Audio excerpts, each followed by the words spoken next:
50 and under, and they didn't care what it was. This is probably the morning telephone solicitors.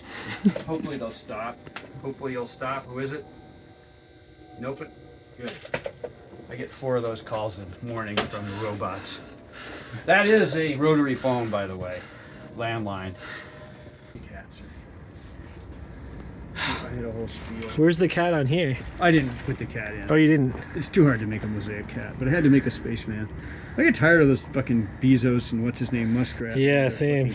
Totally. Space shit. Fuck them. I went Yeah. to Mars for less than $100. Losers. And I had a cat do all the navigation. And he wasn't impressed either. He's like, all right, we're up here. Now what? Yeah, it's a big red cat box. No atmosphere, dusty, windy. Who the fuck needs it? If you want to build a gulag, maybe. Yeah, like I would say, like, what are you gonna do up there? They don't have birds up there. They don't have anything. You're gonna bring all that stuff with you? Birds, animals? Mm-hmm. It's ridiculous. Cat food? No, Yeah. I'm not. So. You made a new bucket of frogs. Yeah, I still had the old buckets. Yeah. To save the piece, So you make political cartoons, basically. I have. I used to make big, elaborate political cartoons. They're in the shed. We drag them out. They're like 3 feet long, and they're insane. Terrible career move. Not a good thing to do at all. What is a bucket of frogs reference to? Oh, it doesn't. It's just a phrase, you know. Or frogs in a bucket, you know. Yeah. You don't want another frog to get out. Oh yeah, they're keeping each other down, right? Yeah. Sometimes people use that as a metaphor with humans, you know. If you're in a bad situation and nobody's helping each other out, kind of. Yeah. It's like a bad neighborhood. It's a bucket of frogs. Nobody wants to see another frog get out. And there's just, you know, like herding cats. That's another. Yeah, phrase. totally. He's holding an engine. Yeah, it's got a bottom end on his arm. Yeah, he That's literally freaking built cool. mostly engines. He really, in his later years, he didn't want your whole bike. If a bike came in on the lift, it might sit there for a year. So he just wanted something that he could work on by his expertise. Much rather do, but the old guys call it bench work. Yeah. And you just do bench work. And then you don't have to fuss with it, you know? You measure it, you do it, it's done. Your problem now. Put it in the bike, put up your carburetors. You know, trying to do that work for somebody else is so time consuming. You know, because they give you carburetors. Their carburetors are no good. Why won't it start? You know. That's why guys who try and earn a living fixing vintage bikes don't do so well. A lot of them. It's really difficult. But people are still trying. And people will always try, and some people will be good at it, and some people will fail. About 8 minutes. Is this rabbit new? Yeah, I just finished that. It's freaking cool looking, Tim. Thanks. That's just new. The resin is really hardened, so you need super sharp tools or it kind of tears when you go to car. So the resin inside the wood. Yeah, the lines. You see the dark lines, that's the resin part, kind of. And that carves differently when you're carving it. The lines do, yeah. It's just... I got enough engines. I got 20 engines, so Heck we'll yeah. find him a center stand. Oh yeah. And It's gonna be a nice look at the bike. sticker on the back. Unfortunately, he'll end up painting over that, but I think that is just Yeah. fucking great. Right out of during the Vietnam War. Oh man. Actually, the seat goes like this. So, in 6 months' time, probably 6 months, maybe less, maybe more, this will be a running motorcycle. Heck yeah. Ralph will do it. He's good. He can do it. He's really He knows what he's doing. He's way better than I am. Yeah. His shit, this will be a running bike. This is a Speedo, right? Yeah, Speedo drive, yeah. I've got a rear wheel for it in the shed. Let's take that out now while we think of it. 90 motor. Yeah, see this may be a donor motor for that one, but I have to get it apart.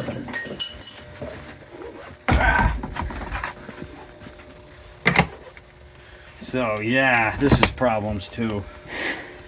You know, you take it apart and it's worse than what you're already working on.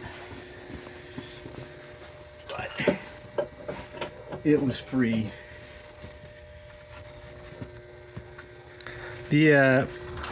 What are you gonna put this in? Are you just gonna kind of take it apart and take a look at take it? and see if the cylinder, because the engine I've got is leaking right out of there where the oil goes up to the overhead cam.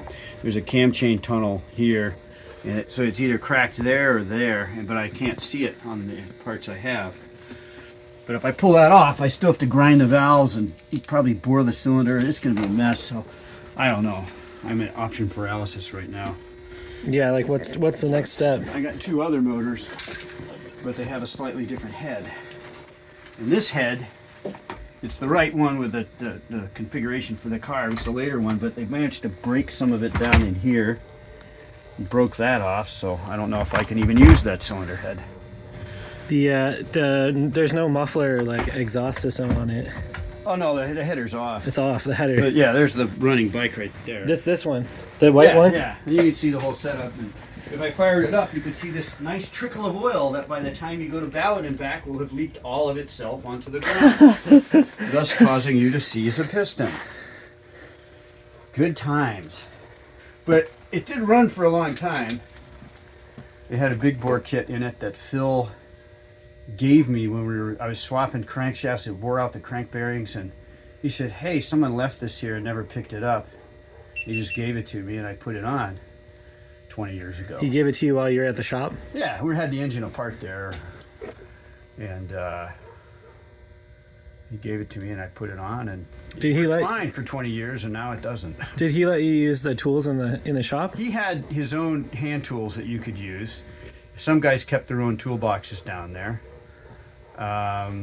Or brought their tools. Sometimes I'd bring my own tools for certain things.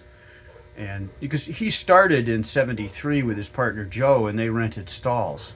It was the height of the do-it-yourself movement and the motorcycle boom. And '73 was like record sales, per capita in the U.S. And bikes were still fixable then. They weren't computerized at all. Electronic ignitions were just starting to show up. So everything was points, carburetors. And stuff had air cooled, stuff had to be adjusted. And so, yeah, he opened the shop up and rented stalls. It was like 6 days a week. How much would it cost to rent a stall? I don't know. I wasn't around then because that experiment that was early. lasted a couple of years. Yeah. And I didn't actually start going to the shop until like 86 or 87, 85. So, Ross at Poke Cycle, I went in there, I had a broken cable, and he said, oh, the only guy who can really fix those is Phil. He has a solder pot and all the ends, and he can make you a new cable or fix your old one if it's good enough. And he did, and that was the first time I went. And then one of the guys in the VME, John Bundy, had an engine to trade for some beer, and he said, oh, they're open at night. I didn't know that Phil's shop was stay open at night and become a tavern, vocational school, kind of thing, that it went back to its do-it-yourself roots at night. And so I went down there, and there's this big scene, and Bundy was always sandblasting and making display model engines with cutaways, and people were working on projects, and some people just sat there and drank beer and smoked cigarettes. So I went down there and saw that whole scene, and Bundy introduced me to that. And then when I started racing, I knew they knew a lot more about racing down there than I did, so I went down there with what I had, and we got going with a race bike. And and I ended up racing with Bundy for years.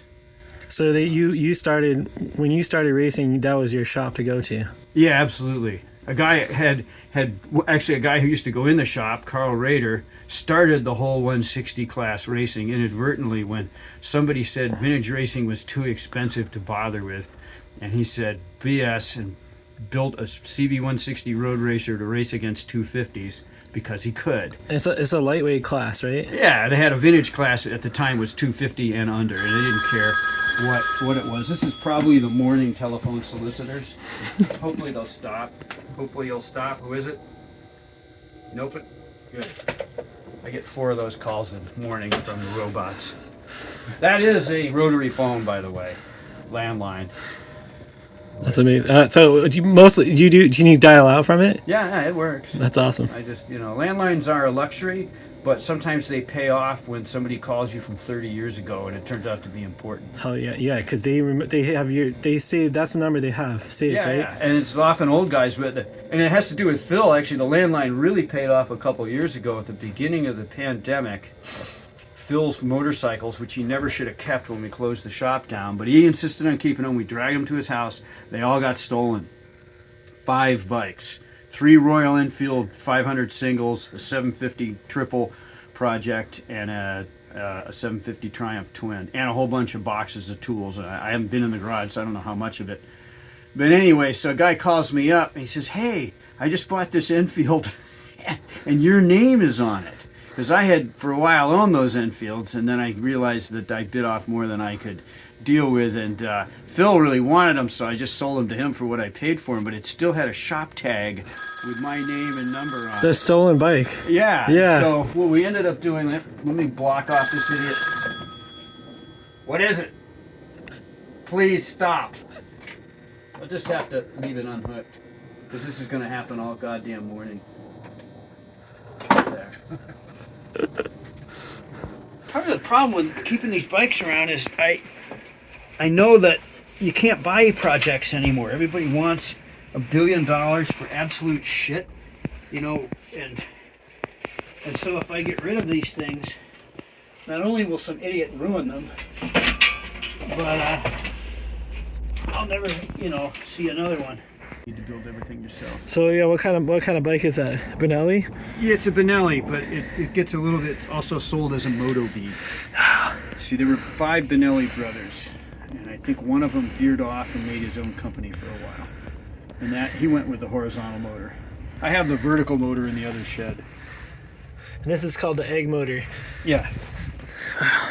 Moto B, Benelli Barracuda. Wow.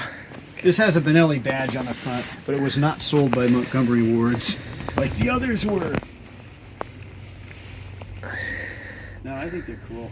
When's the last time you ran this one? Oh, fall. Fall. It hasn't been out yet this year. So it's due for a ride soon. Yeah, this side's got the spark plug on this side, yeah. And then it's got a Triumph muffler on it because I had lots of Triumph. Did you clip that on? Yeah, I didn't have one. It was missing. Oh, nice. I'm not spending $300 for a muffler. No. Look at this. LED. Yeah. 6-volt taillight bulbs. Yeah, that thing's gonna draw So much less power with much more. It's actually, yeah, because some of these things are so pathetic. You Yeah. can't even tell they're on. You rev the No. out of the engine and Nope. it looks like you've woke a firefly up and it's still asleep and it doesn't want to get up. Westwood, 1990. My second race. There I am in Portland with some modern bike in practice when they used to have modern bikes practice with us. Jesus. Oh, this is you here. Yeah. Wow. 160 and a 600. Do you have a mustache in that? No. What's that right there? Oh, that's might have the had a beard. it's the air shield. It's probably the air shield. It's the but air I might shield. have had a beard then. That was Yeah. 1990. I had a beard and mustache, sure. Who did this illustration? What was her name? Rebecca something or other. She took it. It was an Isle of Man Man. cartoon by Ogre, and then she changed it. There's the Buckaroo called the Schmuckaroo, and put me on a 160. It has a sticker that says older, slower, rustier on it somewhere. It was pretty funny. She was pretty sharp. Are we not men? Yeah. Team Fats, right there. Right, Hell right. yeah. That's a really good illustration. That's really good artwork, actually. Yeah, Ogre was Hell great. yeah. He was in Bike Magazine for a long time. I don't know where he. The illustrator? Yeah. Yeah, man, that's good I work. don't know where his cartoon. The Marshall, is this a race Marshall? Yeah, with an ale bottle, and so she just took that, printed it, and then added all those things to it. Damn, this is like little happy sun over here. Yeah, Freaking It's cool. always cloudy at the Isle of Man. I love this kind of like nose. This pointy nose has this and like this face. Man, that's good work. That's really there's good work. somewhere in here. Oh, this is one that used to be up at MSI. This little thing here, it was from the Slipstream. That was a land speed record that the NSU team did in the 50s. And so I was working on NSUs at Phil's shop and racing a 160. So I think it was Bruce Johnson wrote this whole thing, the Watson boys. I used to race with those guys from Canada. You know. These guys. Is it just I can it's read an it to you. SAU frame and then they put a shell over it? Yeah, it's a land speed thing that they set up. But anyway, the captions are, "Why is this man smiling?" Because this guy in the back is just hacking off. And seen here, the Watson boys push Fats off. At times, Fats doubted some of the race shop's innovations. And yeah, it was, the guy in the thing looks pretty ambivalent. He's like, whatever. What is this? I found that at the Yeah, shop and brought yeah. it home and stuck it back up. Oh yeah, totally. Yeah. And it was pinned up on the pillar at Phil's shop with a million other things for decades. So when we took the shop apart, I nabbed it because nobody wanted it anyway. what's this with this? Messerschmitts? The Messerschmitts. I Yeah. owned the Messerschmitt for a while. That's awesome. And Janine Tejwani printed that off a computer. She worked for one of those companies for a while that did like sold images online or something. Oh yeah, like Getty Images or something. Yeah, totally. Toothpaste, and they drove around with these Messerschmitts, and there's this guy ducking out of the sight of the camera. It's a great photo. Things just find their way to your garage wall, and then they get covered by other things. Like I love this guy, the gasket guy, Deno. Gasket sets. It's for 160. Yeah, CB96 was the code. The order code. You have gaskets right here. Yeah, right? because Like I've got a 90 engine that's given me tons of grief. those are for a 90. Yeah, the 90's over there. It developed a tragic oil leak, and I can't figure out if I've got a cracked head or a cracked cylinder, but I can't find the crack. But new gaskets don't cure it. Oh, you already put in new gaskets. Oh, I've already had the part. Yeah, oh, that sucks. Yeah, that's the not a charm. That's the full. No, this is sometimes I come out here and I might as well just stand there and hit myself in the head with a hammer. You know, like the Horex, I've been on trying to get this thing to charge for over a year. It's like I'm really almost ready to just sell it. Shit. I have tried every damn thing. I remember you took this whole, what do you call this coil thing apart? Oh, I had everything apart. I had the engine out, rebuilt the whole damn. It came to me in boxes from some absolute shithead I met on. I bought it from on Craigslist. And this guy was the worst, probably the worst guy I've ever dealt with. He even kept the tank emblems and tried to ransom them back to me. The tank emblems are worth a lot of money, you know, and you can't. They repop them, but you see them and they're $100 a piece or more, and I'm not paying for those things. I made one and I bought the remains of one because it was missing the shield online for $20 from Slovakia or something. And but yeah, that guy. This is where you made your own enamel. Yeah, we did that in the kiln at the kids' art class. You know, and Phil knew how to tune stuff. And what's the street tracks that you went to that weren't the dirt tracks? Like, the road courses. Yeah, okay, so there was Westwood in Canada. I went there the last year they were there. That's that little photos up there. There was Pacific Raceway. Also, back then it was called SIR, and then early on it was Pacific Raceway. So now it's back to being Pacific. That's down in Kent. And Portland has always had that PIR. It's a boring racetrack for a vintage bike with a long straightaway, but we used to go there. We raced in Spokane. And you were racing this past summer. Yeah, I raced every year since 1990. I don't know if I should be proud of that because it's kind of a dumb thing to do, but it is really fun, but it has its drawbacks, and now it's getting really expensive and I'm old. But it would be really hard to give it up. So we raced an actual street course briefly in Hoquiam for 2 years. That was good. What are you looking forward to this summer? You got any race coming up? The WIMRA schedule is really the worst I've ever seen in 32 years. We're being clobbered by car clubs and track days, we being the club.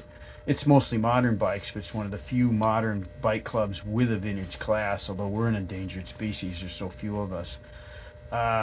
Anyway, so they only got 3 dates. So I got one Pacific round, I think in September, 2 dates at the Ridge in Shelton. That's the new track, which means like 10 years or however, 10, 12 years it's been open.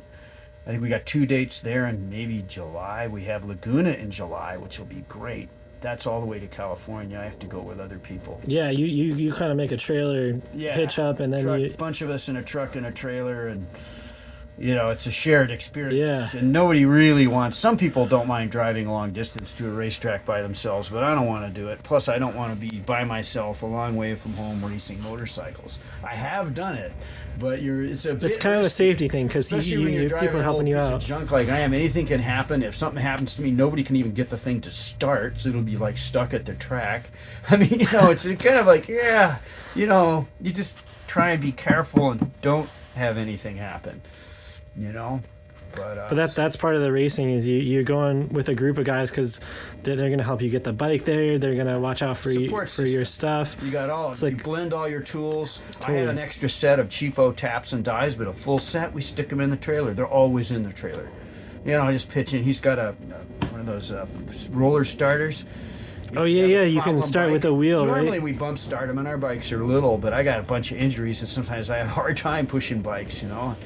Even little ones, so we got place to sleep, cook food. We don't leave the track. I don't stay in motels. Good God, who does that? I mean, on the way down you have to because you're sleeping by the side of the road. Occasionally we do that, but once in a while we'll get a motel. But at the track, you just stay at the track. That's why you went there. A lot of people go home or blow off or stay in motels, but motels is where they come and steal your rig out of the parking lot. Yes. And that's happened to guys I know. Motels are terrible, especially near big cities. So it's like you go to the track and you set up and you got your support group there, so you can fix stuff if it breaks. You can get your bike started. People know what they're doing because they're in your same class. So they're in the vintage class. And you're with people that you only see once a year from all over the country. And some of these guys you can become friends with. You know, our buddy Paul Pastor from San Diego. We've been racing with that guy for years. You know, and then people, like I said, there's guys from Portland that go down, and we see them there. And does Portland have? Would you say Portland's probably the other biggest kind of motorcycle community of the Western every United big city States? has its Everyone has community, a. and I don't really know what they're doing down there road racing now, because like all clubs, they're in some financial grief. And the vintage class has really dwindled. Guys, people usually race for only 3 years. It's only idiots who continue. And they do 3-4 years, and either sometimes they're really competitive guys and they want to win and they didn't, or so they can't see They're there on a winning. mission. Yeah, or they did win and now they've proved their point and now they're going to go on to something else. And I just like it. I don't care if I never win anything much. I mean, I'm a mid. You're enjoying it. We have fun. You can't ride a bike like that. That's the kind on of street. racing that would interest. I think a lot of people who are makers and builders and artists. So like we want to keep seeing, going back and seeing the community and like kind of seeing how you can make things a little better. Or by that I mean like mechanically have fun working on the bike. Or do you ever feel like you evolved Do you ever feel like you evolved the bike, or you just mostly like the racing part of it and you just had to get your bike in kind of working condition? I'm a working condition guy. Yeah. If it isn't broken, don't fix it. And it's been to my detriment sometimes, but I was the last guy running a 160 with points and stock carbs, and it was 5 or 6 seconds a lap slower than a 175 with the same rider, easily. And I got tired of just having to ride like a nut just to keep people in sight. When guys were new, I could, pretty easily stay. Because they're not. But once they figure it out after. Yeah, they don't know how to ride, right? Yeah, well, you got to work up. So most people don't come to the track and immediately go really fast because they have fast bikes, but they can't. They're not riders yet. It's different than street riding. It just is different. It's not like better, because of fast street riding is a different. I mean, that's tricky because you have to, until you don't know the road. The racetrack, every turn. You have to learn the track. That's right. You can't learn a 300-mile road unless you got a brain like a map, which I wish I had. But they're two different disciplines, and but people do all right. But back to the 160. I had to build a 175 just to have people to race with. I got tired of chasing the slowest guys on their new bikes. It's like that's fishing a barrel. That's not really racing. That's just passing practice. Because you have all the odds in your favor. Yeah. It's not like I'm really good at this. It's just I've already done this. You know how to turn, and it's what you're saying is that's a big part of the racing, and these new guys don't know how to turn. Well, it's not that. It's just how people don't realize how fast on the tires we have you can actually go. Because you can't practice it except on the racetrack. Yeah. You can't ride around town like that. Yep. It's not because I have any special abilities at this stuff.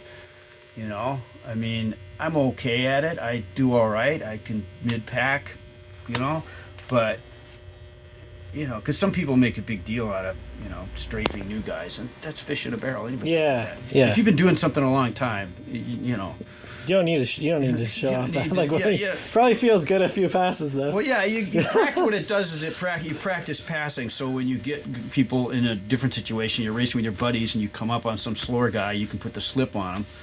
And there was one guy who was in our way for decades, and he passed away a while back, but. So I won't use his name, but we would say, yeah, I just so-and-so'd somebody, which means you passed a slower bike and dumped him in the lap of your friends who then couldn't get around him. So that's, but I don't want to dishonor the guy's memory. He thought he was doing what he could, but anyway, yeah, so that's what you do. And that's one only good thing about having such an underpowered bike in the grid was being able to put the slip on people pretty quick. Using skill and understanding the track. Yeah, just because that's another thing you can't practice on the street. Is because I started with a friend who goes on long rides, and he goes really fast sometimes, but he hardly uses the brakes because the street, ideal. You're on some nice twisty road. You don't be hard braking, and because you're not trying to guard your position. You know, you don't have somebody trying to pass you on the inside as you're dipping in unless you really ride with lunatics. And so it's a totally different way to ride. It's the proper way to ride on a public road. Street. Oh, If you're going to go fast, you want to be not really hard on the brakes. You want to be smooth and have your transitions and all. But racing, you got to kind of, you know, if you're by yourself, you can do that. But if you're in a pack, you got to be hard on brakes, and you know, there's all kinds of strategies to it. It's a different kind of ride. It's a different kind of riding. Even though you're trying to go faster and like, like I've never been on a racetrack, so I wouldn't understand it. Yeah, you'd figure it out. I mean, you know, some people come to vintage racing, you know, especially the 160s, because it's so approachable and easy. And some people really excel amazingly well quickly. Within a year or two, they're really going fast. Other people, it never works for them. They just never got comfortable with the entrance speed on the corners and that kind of thing. What you need to do to at least be mid-pack. They just kind of drop out. So they kind of do a couple of years and go, you know, this really isn't for me. I like the camaraderie, I like hanging out, but it's, you know, and it's expensive, and you got to travel, and you spend an enormous amount of time sitting around and waiting for your race. Totally. So it's hard to sell, and now that it costs so much, it's really hard to sell. I can't convince anyone to do it because it doesn't seem worth it.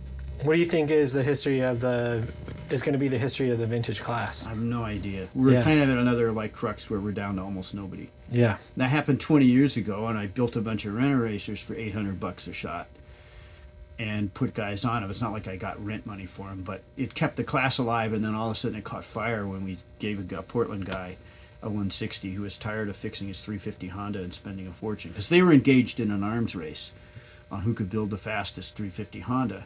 And they were blowing them up, and these were big dollar engines that were grenading. The more power you get out of a motor, the more perfect everything has to be, or it lets go.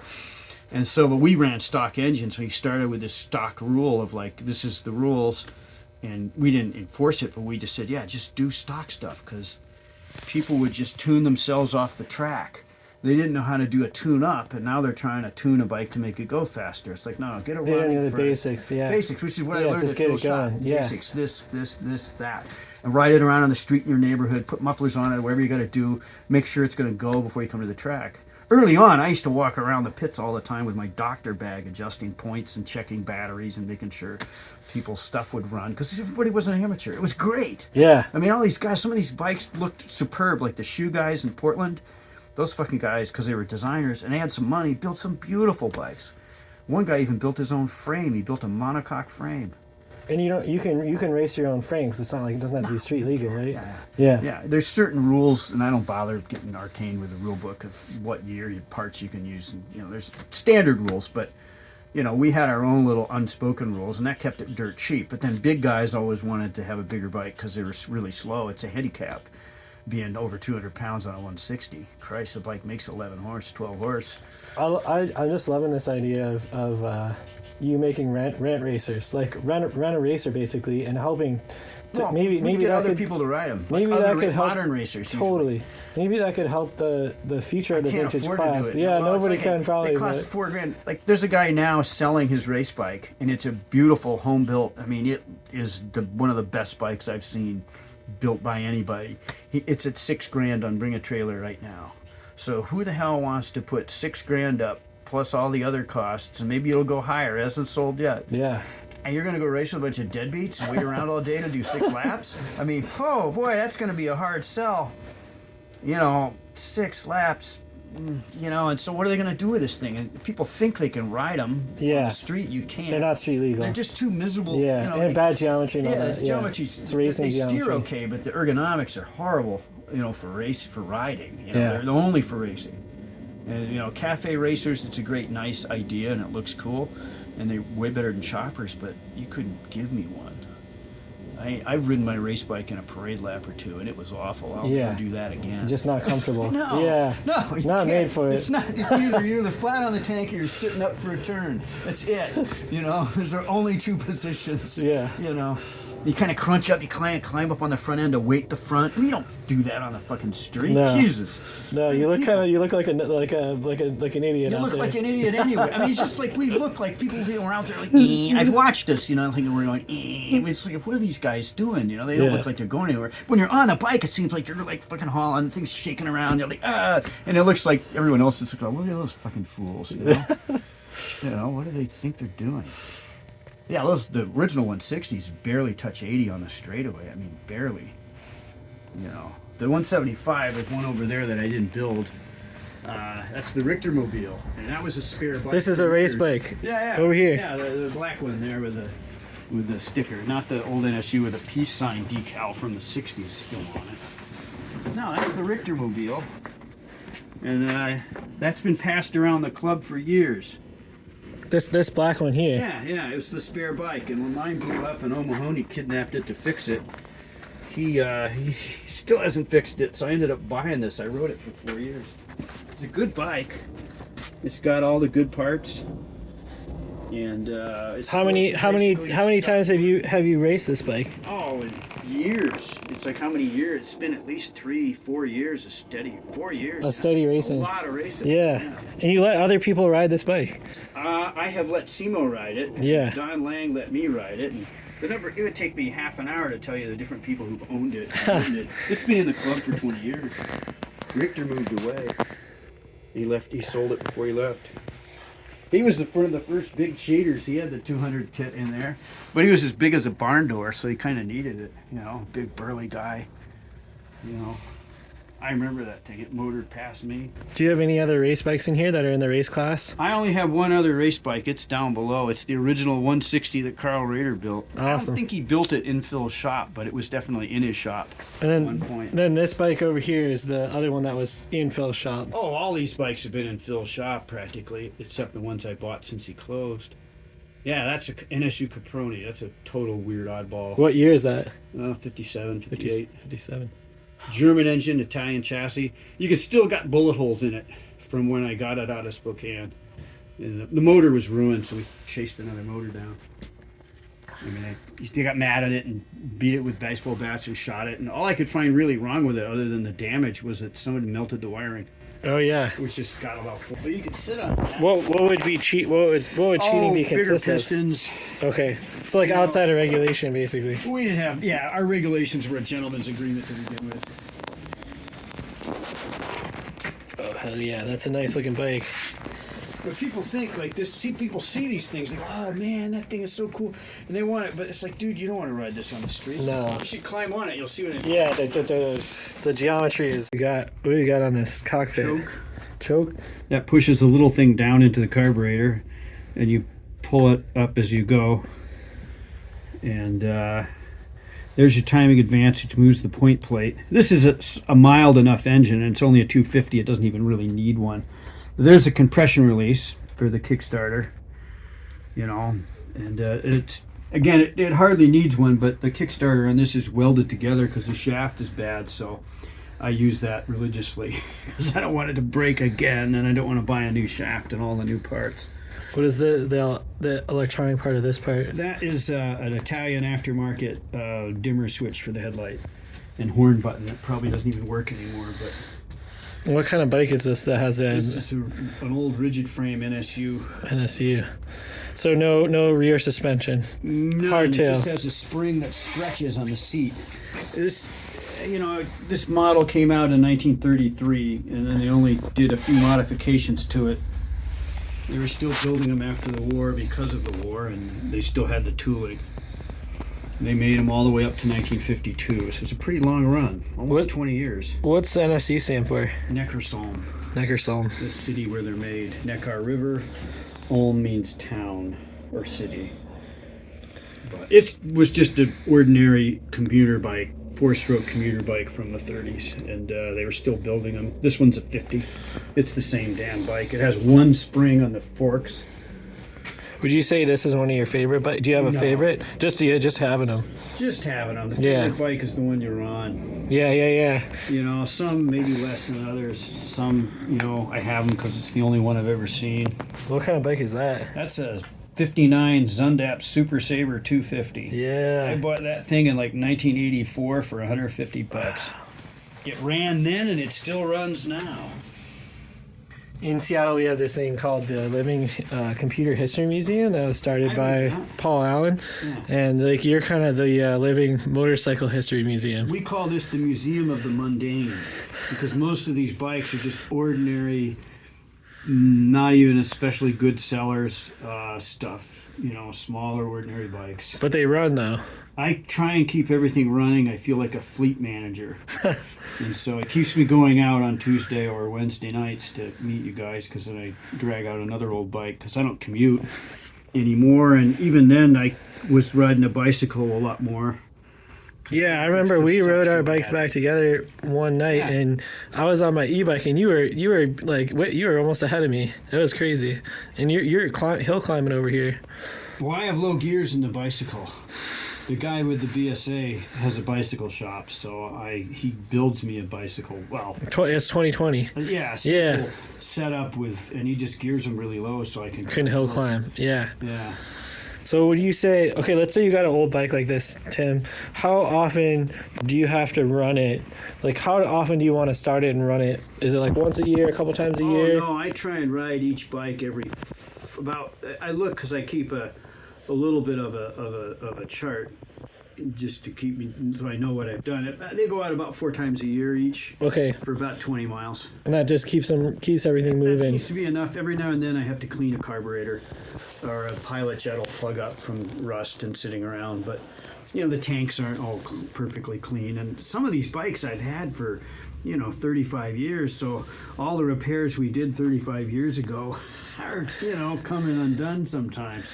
Totally. And, And most of them, you're taking a battery out and then just putting in this kind of like small battery. Yeah, I have a bunch of these small 6-volt alarm batteries, and they're great. They hold a charge for a really long time. They don't leak acid. They don't take up much space. You can carry an extra in your pocket if you think the charging system is giving you grief, or, here's one right here. I just bought a new batch. I can buy these things new now, way cheaper than I could buy a lead acid battery 30 years ago. Yeah, totally. Yeah. So this is all you need, because you're not going far, right? You're not running it super. It's not a constant loss system. So this thing will run the bike for months, 6 months. They don't go flat sitting there very easily. They don't corrode and get messy. And you've learned how to charge all this stuff from racing You stuff. can charge this with a regular charger. Nice. Yeah, the race bike takes this weird model airplane battery, and I have a special charger, and people instructed me, and I even looked up online how to do it. And that's where you're getting more horsepower with that special battery. This is just for like an old 6-volt bike, like anything in here. You just put one of these in. It's a battery ignition. It has to have a battery. It won't go. There's a Ducati. Yeah. Very cool. What year is that? 65. 65 Ducati. That is a peasant model Ducati, the Monza, the lower compression one. Yeah, it's a good bike. I need to rig up a compression. This one you run all the bikes every 4 months. These bikes out, That's amazing. Yeah. Except for when it's truly horrible out.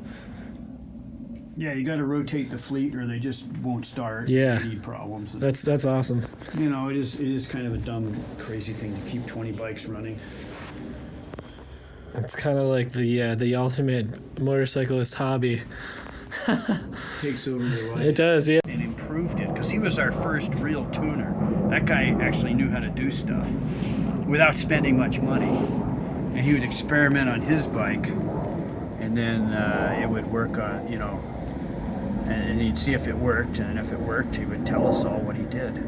For someone who's ignorant, like what does it mean to tune a bike? Like what does that involve? There's tune-ups, which is getting the ignition timing right and the carburetor set, and then tuning is figuring out how to make it go faster, whether it's using different jets or a bigger carburetor, or changing the intake, or light modifications to the exhaust.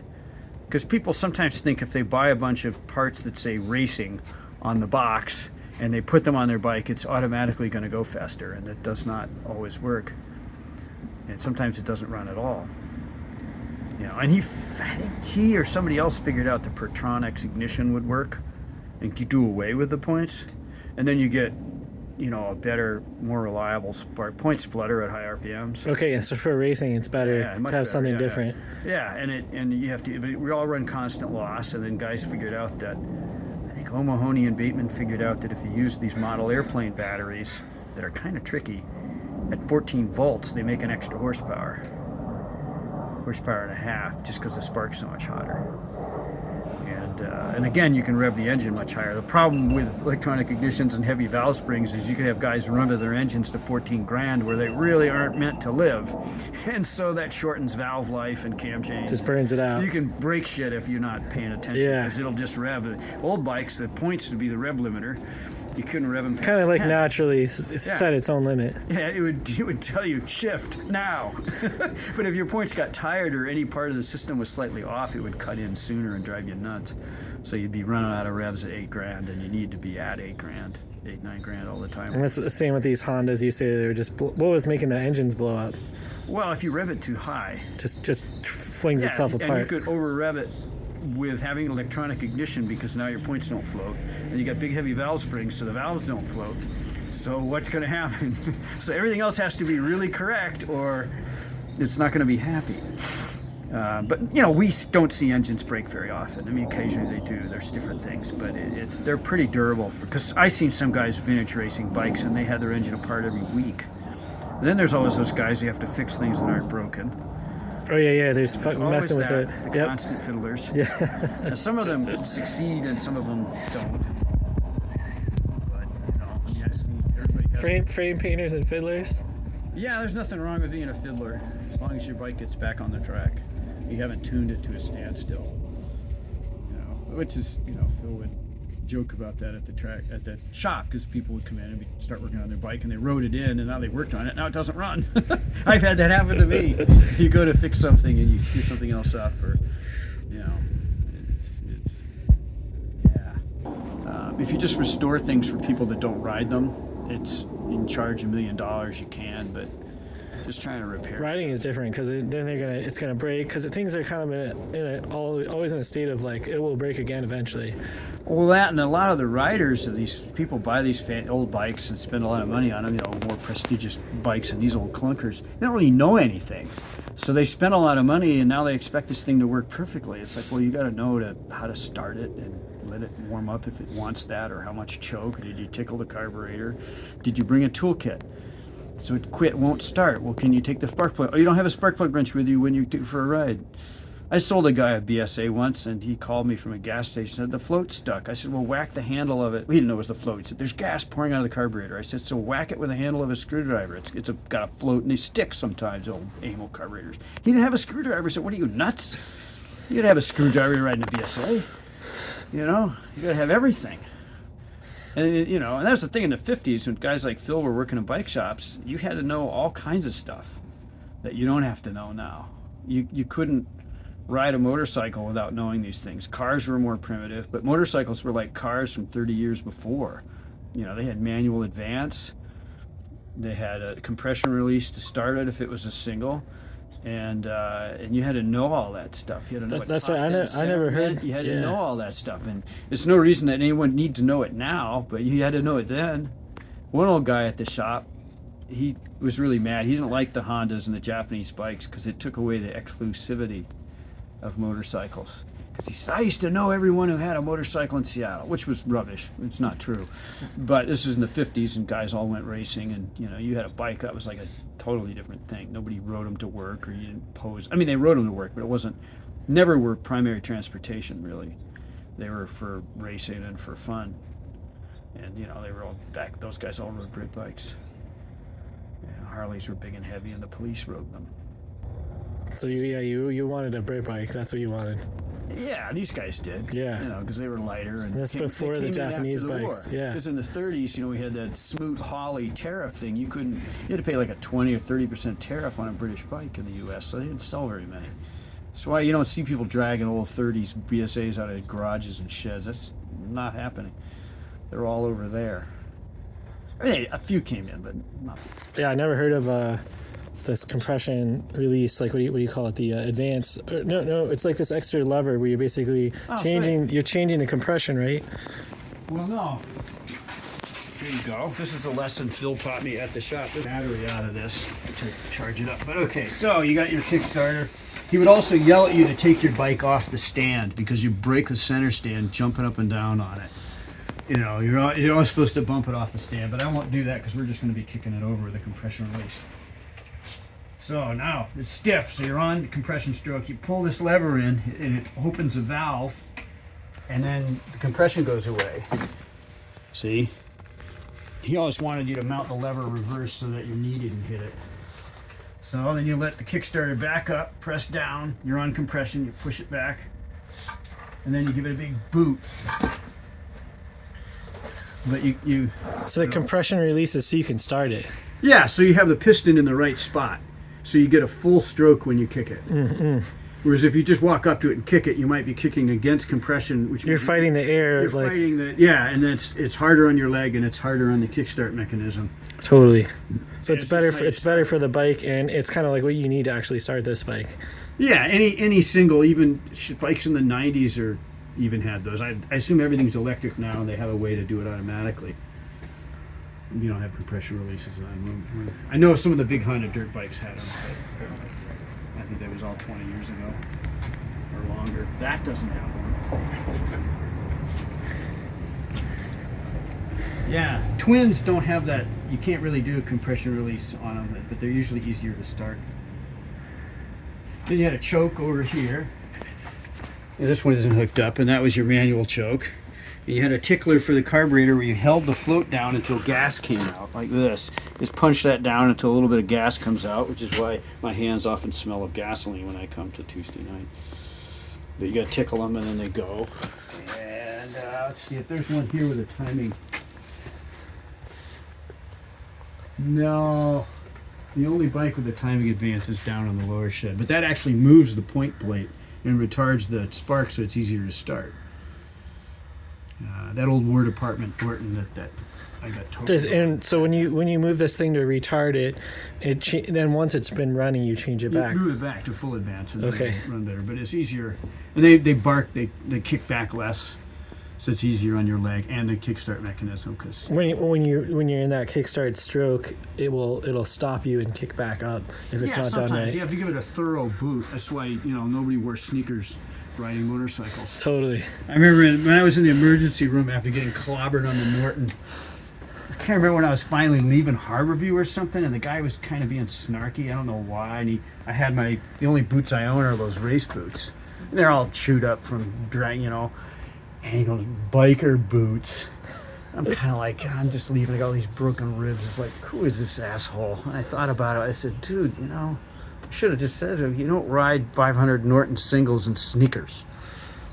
You can't even get it started in sneakers. And if you get crashed, your feet and the pegs, you don't want to be riding a bike in sneakers. Just don't do it. I bought a big pile of 160 engines, mostly boat anchors, and when a lot of local guys were racing them, we just put them in the middle of the shop floor, big box of carburetors, engines, everything.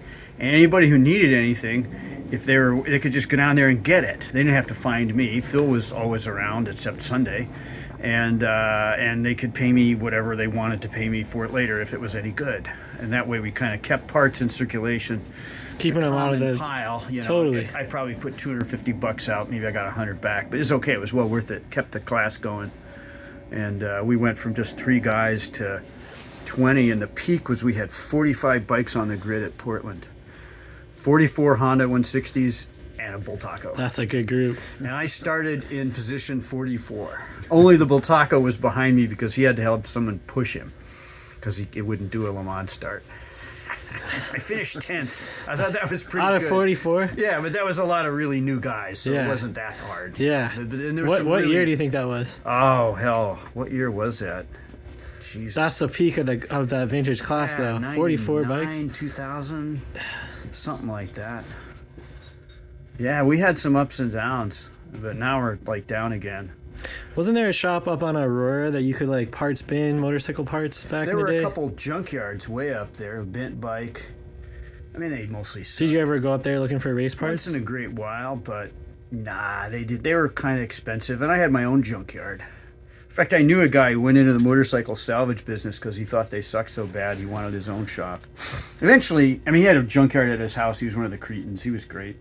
He's moved away to Shelton now and sells used records. But and I got some junk from him. He'd put aside stuff that we would need. And actually, I'm giving a carcass away to this guy who's a really good mechanic, an older guy. I was telling Eric, and I've got enough stuff here to build a complete bike. Complete race bike. I must have 20 engines because everybody, when they quit racing, gave me all their used parts. Piles of boxes. Everybody has an extra engine. Everybody had a parts bike because there used to be tons of worn out dead Hondas you could get for next to nothing. It's very rarely that anybody took a decent street bike and started racing it. Almost all that stuff was pretty rough project, you know. Yeah, you're just pulling it out of somebody giving up a project. You know, and so that's kind of nice. Used mufflers, but they're all rusted out. It's kind of nice if there's somewhere for like these bikes that didn't have titles anymore, probably like or lost titles or like couldn't be used for street. At least they had like a second life on the race if they could race them or anything. Yeah. I mean, sometimes people just chew them up really quick, and you know, it goes both ways. But like people park them out on the street and they get rusty over a couple winters. Yeah, we used to give people bikes to build racers, and they'd always screw them up and never do it. So it made me annoyed. We used to call those people frame painters. Because they frame paint, and that's it. Well, I got the frame powder coated. It's great. Where's the engine? No. I'm having some guy do all this special stuff, and then it never happens. Yeah. So. Well, you got like garage warriors, like aesthetic garage warriors, right? Yeah, and I wonder, I built all those race bikes, and I don't know where any of them are now. I know one, an early one, I got one of the Robert Watson's bike, and I sold it to this couple. She was racing it. She was a good, fast rider. They moved to the San Juans. I could never get the thing back. It's like, man, we need it, you know, because so I had to build another, you know? Yeah. And I wasn't that great at it. I just did it, you know? I mean, I really like when you talk about bikes that you're not trying to restore them. You're just getting them to work, and it's like it's such a pragmatic, like, I just want to ride this bike. I don't need it to look like the original. I don't need it to be repainted. I don't need to have it all the right exact parts on here to be spec. Yeah, street bikes, I put them back as close as I can to original without spending a lot of extra money. Yeah, it's just like super practical. A used muffler from some other thing, as long as it goes on there, it's good. But I don't do like, you know, cutting the fenders off and doing all that silly ass stylistic stuff. I don't care about that. It's more just pragmatic. Like, I want to get this on the track. I want it to work. I want it to be safe. Well, street and track are. Oh, you mean talking about street? Yeah. Yeah, street bikes. Yeah. You know, track bikes. Yeah, it's nice to not hack them up, so if somebody ever wanted to put it back on the street, they could. Yeah. So kind of preserving the bike for street or track, whatever you want to use it for. Honestly, the internal combustion engine may be ending, you know? So who really is going to want all this stuff in 10 years? I think, you know? I don't know. I think the kind of like, there's something magic about like a gas power engine and like how complex. Like, I look at some of the manuals you had sitting around here and the kind of like the beauty of the wall. The amount Phil of had like 10 times that amount of parts and kind of like the complexity of it is it's incredible. And electric motors, you know, I'm a huge fan of it, but there's just something amazing about these old motorcycles and how people made them. I was amazed when one of them runs and I worked on it. It's, you know, you feel like Dr. Frankenstein when you get some old piece of junk running for the first time in decades. I've created life itself, and there's this cloud of smoke, and it's noisy and terrible, and parts are falling off. Yeah. When I got the Mac running, that was a total Frankenstein moment. The big truck. Yeah. Smoke everywhere. Jesus, it was terrible, but it was great. And it was noisy. Okay, so Tim, tell me about this onesie you got. And, Yeah. A friend of mine gave me this. She didn't use it anymore, but she became enamored with sidecar racing and wanted to do it the worst way. And she actually brought a used sidecar racer that she found God knows where into Phil's shop. And I remember it came in, I didn't really know her, and I went, whoa. Is this thing ever going to leave? You know, because people would bring in projects with great dreams of going racing and then they never do anything. And she got it all together. Phil had raced sidecars back in the day, so he was on board. And actually sort of revived sidecar racing briefly for a while in the area. And then went to the Isle of Man and passengered at the Isle of Man. I forget which one of the races. But she brought these back and gave them to me. That might not have ever happened had she not had that shop to work in. That's awesome that Phil had that shop and she learned how to sidecar stuff basically. Was available. You could bring in your amazing. stuff and fix it. You didn't have to just drink beer and days off. Hell yeah. I watched the Fowler method, and like it's the 160 class. Formula, yeah. Yeah, that's so cool. I didn't know what I was talking about when I was interviewing before, and it's cool that you all that's invented the Portland that. end of it. That's so awesome. Yeah, and it actually came from a guy. The original 160, which is still in the lower shed, was Carl Rader. When somebody said at a VME meeting that vintage racing was too expensive, he said, BS, I can do this. And he might have even done some of that at Phil's shop. I know that bike was down there because some woman had to take her license test on it when it had, headlights on it and street bars. And then it became a race bike after that. And then I got it from Carl after the cam chain broke, but he'd already infected a couple people with it. And so I had people to race with from day one. I'm just the last one left. I did not invent it, but I am the last one left from back then. Racing, anyway. Yeah. And you said the class has changed to like 165s now? 175. 175, so it's kind of gone up in CC. Yeah, it was a blues. We kept the genie in the bottle for the longest time, but eventually it got out. And it's not what it was, and they're harder for me to put together because it's they're more higher stressed, so you have to do things exactly a certain way. And yeah, but I don't mind. I mean, it's the things change. At least we're still racing, although we're down to only 4 of us locally, and whether anybody else shows up who's got a bike, we'll have to see. Racing's on life support, but you're going this summer. Yeah, we've got some races this summer. We've got 3 local, the least I've ever seen in a season, 1 in California, and that'll be 4 for our whole season. And you're going to be on a 160. I'll be on a 175. Yeah. I had to give up the 160s because for 10 years, I mean, I was the last guy on one, but it was 6 seconds a lap, so I would ride around by myself or chase the newbies around until they figured it out. You just can't make that up unless you're a real hero of a rider. So I kept the old bike as a backup bike, and then my 175 was a nightmare for quite a while, and that's a long story. So I'm on a different 175 now. But I always keep the 160 as a backup bike. There's nothing like going all the way to some track and having mechanicals, and then you're like, God, I paid all this money, I don't have a bike. You have a bike, it's slow, but you can still get out there. I've ran it up in the 250 class in Armour once, and my 175 had a problem, and I just jumped on and went. Awesome.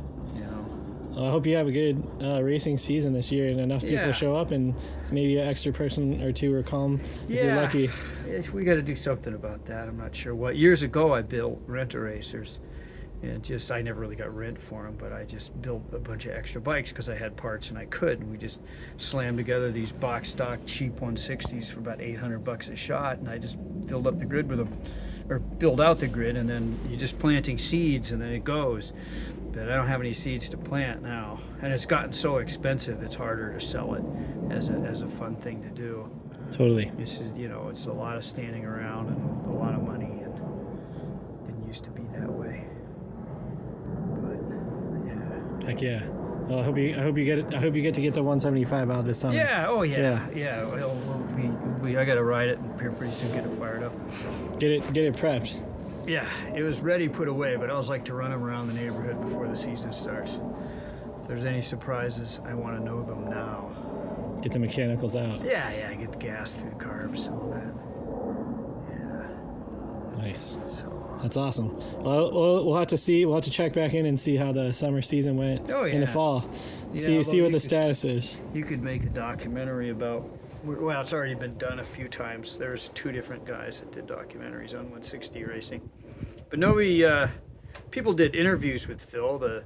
Mike Lewis, when he worked for the PI, interviewed Phil, and the VME newsletter had a few, and I wrote a bio for them, and then 2 other guys wrote their bios, which was half Phil and half the shop, and their experiences there, which were pretty similar to mine, putting stuff together and going racing, riding, but awesome.